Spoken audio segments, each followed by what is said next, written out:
Hey guys, this is the new Mr. Ratchet reviews for, as you can see, Supreme Class Devastator of Revenge of the Fallen. I'm not exactly quite sure how I found him. I was just walking down the store Target, and there he was in the aisle. Who knew? I mean, really, he wasn't even supposed to be released for, like, a month now or so, but anyways, well, I got him, so this is Supreme Class Devastator. I'm going to do this review in 3 parts because of his size. This first part of the video, I'm going to be reviewing him in his actual robot mode. In the second part, I'm going to transform him, and then in the third part, I'm going to do a review of his vehicle modes. Okay? So, let's get started. As you can see, he's very massive and very heavy. Here's his box with the bios. He has 10 for strength, 2 for intelligence, 2 for speed, 10 for endurance, rank of 9, courage 10, fire blast 10, skill 10. It reads, Constructicon Devastator is named for the brutal, destructive winds that whip around the equator of Cybertron. He is mighty beyond the boundaries of a normal robot frame. Rather, he is a force of nature, inevitable, unstoppable, and indestructible. He destroys all in his path, as do his namesake winds. Earth has never experienced a destructive force as singular as Constructicon Devastator. Where he walks, the human's fragile world will be quaked and stripped to its very foundations. So yeah, apparently this big fellow was named after the winds on Cybertron, or whatever. Okay, so let's start with the review. As you can see, well, his arms move. Well, first off, he's somewhat hard to pose with his legs because he's so heavy. He just clunks over like that. I'm surprised his head came off. It doesn't normally do that. But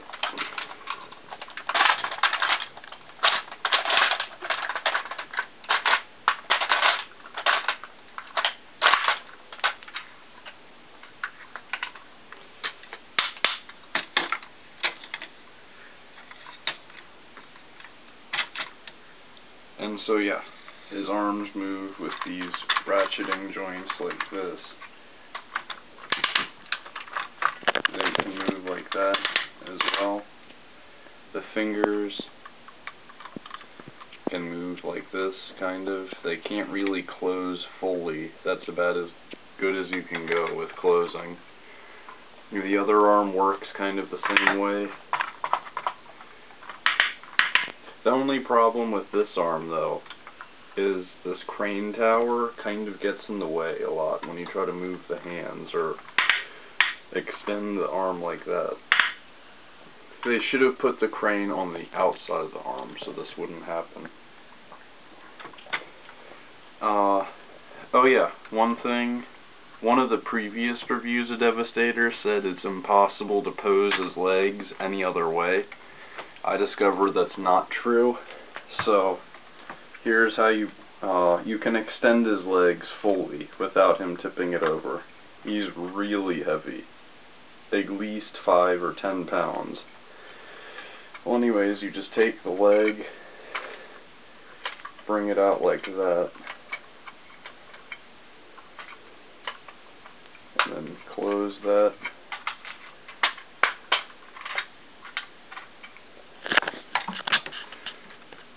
And yeah, you can get Devastator to stand like this.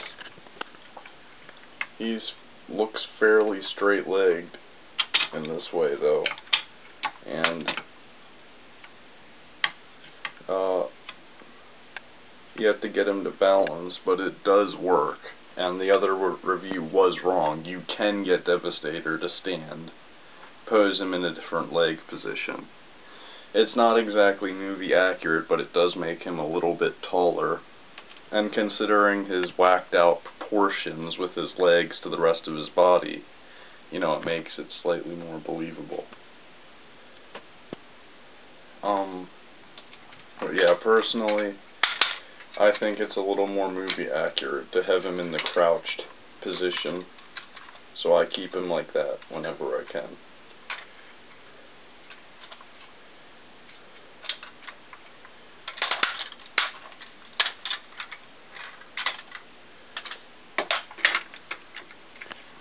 His arms are pretty good. I think they're a little more bulky than they had to be, but, you know, whatever works.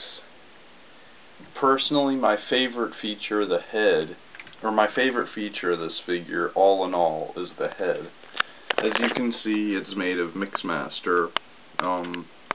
It's about the size right now, but when you push this button, it extends to twice the size that it normally is, which is really cool.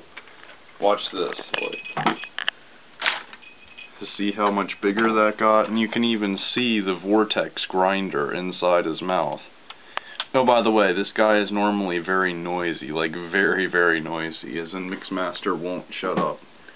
So I removed his batteries. I mean, you know, you're probably going to want to do that too, unless you constantly want this guy saying, like, I am Devastator, like, I eat Autobots, which, I mean, is kind of ridiculous. They make him sound, you know, terrible, so I removed the batteries. You can even open the back of his head like this, so that you can see through his mouth, which kind of gives it, you know, the vortex grinder, like, the sand goes in and blows out the back, which is kind of cool. Gives it more options to do. And then, oh yeah, another thing. This figure, despite how big it is actually probably on the scale of a Legends figure. See, as I have here, none other than Legends class Mudflap, to do a little demonstration of something I thought would be funny. And it worked, actually. As you can see, little Mudflap there, from the scene in the movie, just like bring Devastator down like this.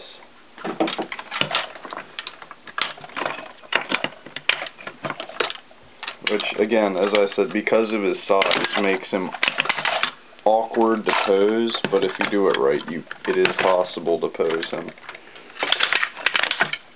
Here, I'll get it right, don't worry.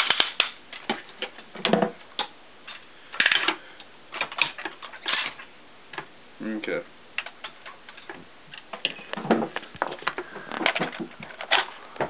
I'm like, no! And he even, like, fits in there, like in the movie. He can close his mouth fully with Legends Mudflap in there. And, you know, you wouldn't even see him in there. See, there's a Mudflap in there. His mouth returned to its normal size. But then, you know, unfortunately, I didn't expect this, but it'd be funny if he could somehow open his eye for Mudflap to come out. But, okay, spit him out. So, yeah. This is his size with Legends Mudflap. He's a lot bigger. Actually, size-wise, this guy isn't that big as you would think he is. I mean, he's really massive from a weight point of view, and also from a wide point of view, but he's actually not that tall. He's only a little bit, if any, taller than a leader class figure. So that generally wraps up the review of the actual Devastator figure himself. Now watch the next video to see the transformation process of Devastator.